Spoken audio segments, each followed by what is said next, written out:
Hello everybody, I'm Rob Hill, certified Cicerone with Total Wine & More, and I'm at Port Brewing and the Lost Abbey in San Marcos, California, and I'm here with Tomme Arthur. Good afternoon. Tomme, it's a pleasure to meet you. Absolutely. Tomme, you are the Director of Brewery Operations here, so that must mean you oversee these beers that we're looking at and everything that goes on here and the beer that leaves this facility. It's a fancy title from janitor to Grand Poobah, so it also means that I spend most of my days drinking and sampling our beers, so it's a pretty good job. Somebody has to do it. Somebody has to. I mean, there's a lot of drinking that goes on in a brewery environment, but I don't think anybody ever gets shy about drinking our beer, so it's a good thing.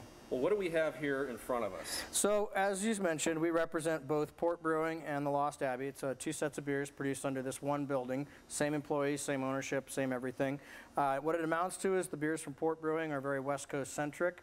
A lot of hop forward, a lot of really flavorful beers, but more sort of in the West Coast vein. So you have an IPA and a double IPA as our two best-selling beers.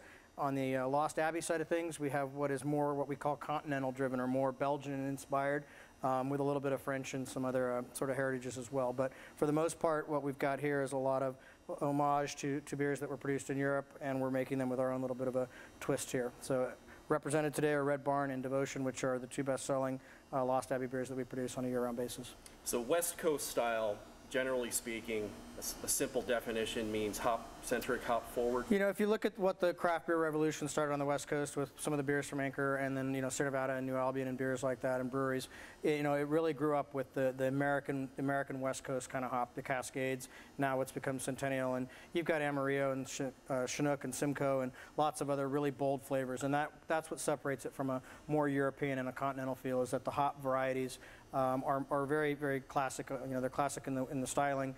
Although lots of breweries in Europe are now using those hops, at the same time they grew up on this coast.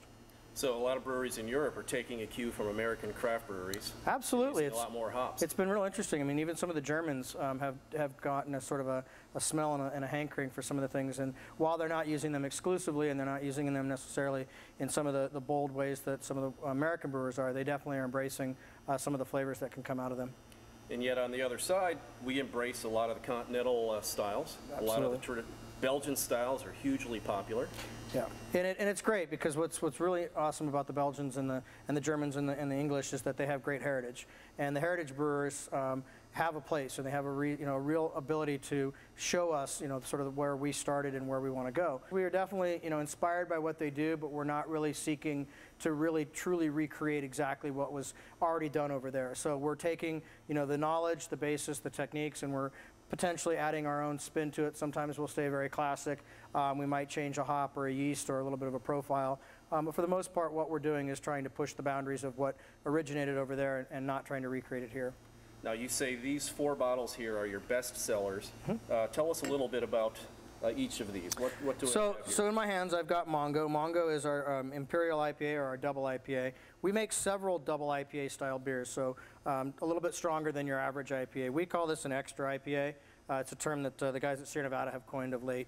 8.5% alcohol, unfiltered. All of our beers are unfiltered and bottle conditioned, and that means that there's going to be a little bit of sediment in the bottom of the bottle.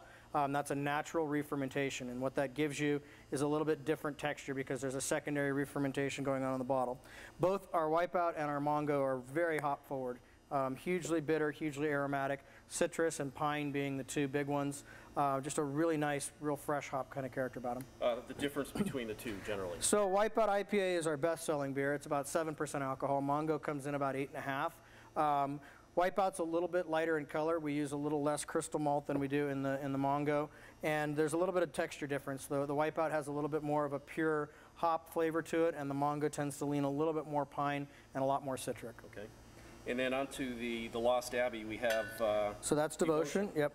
So Devotion is a Belgian blonde, or what would amount to be a Belgian blonde, except that most of the blondes that come out of Belgium are about 6.5% alcohol, as is Devotion. But we dry hop this, and so we've taken a little bit of that West Coast notion and put a kick on it by adding a little bit of extra late hopping. And the dry hopping process of adding pellets hops to the conditioning tank really allows for a nice bouquet. Both Wipeout and Mongo, as are many of our other beers, are dry hopped. It's not terribly common to find a lot of Belgian-styled beers that are dry hopped. So this is the most hop-forward of the Lost Abbey beers that we produce. It's also one of the driest. There's a very low residual sugar content. Okay. And Red Barn Ale. So Red Barn is our best-selling Lost Abbey beer, both in draft and bottle format. It's a spiced beer, and that makes it really refreshing. So there's ginger and orange peel, black pepper, and some grains of paradise. Grains of paradise are a seed similar to cardamom. They're known as alligator peppers. So overall premise and impression of this beer is very, very spicy. It's brewed in the Saison style, which is basically a beer to be consumed at a later date, brewed in one season for another season.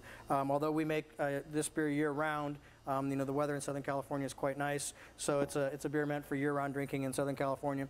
But sometimes in the dead of winter, that's not a beer that you would drink, so it would be something for summer and spring. Is it intended to be aged? It has the ability to be aged very well. The spicing helps hold the beer up. Because the yeast that's in the bottle is still actively working, it tends to dry the beer out a little bit more.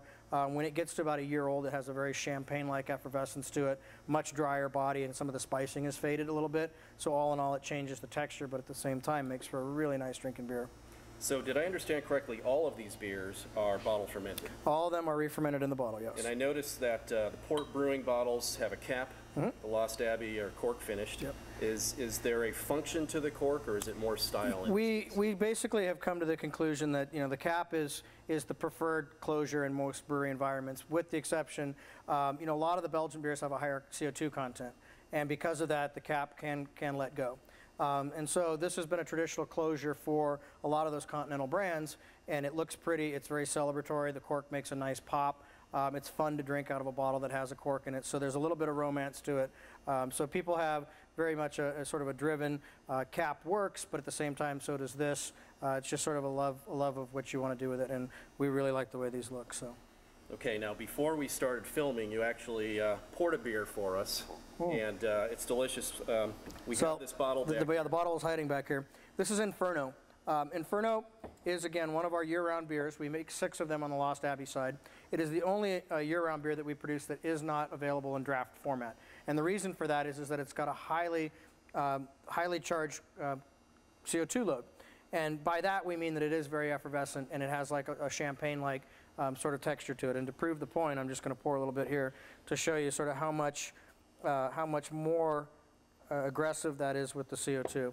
And what that does is it gives you a really rich flavored beer, even though it's very dry. At the same time, it gives you a lot of texture, a lot of creaminess from the head from the beer, and a lot of the aromatics that come from the yeast. So all in all, this is one of my favorite Lost Abbey beers to drink on any number of occasions. I find it to just be a really great beer, and I don't need a special occasion to drink Inferno.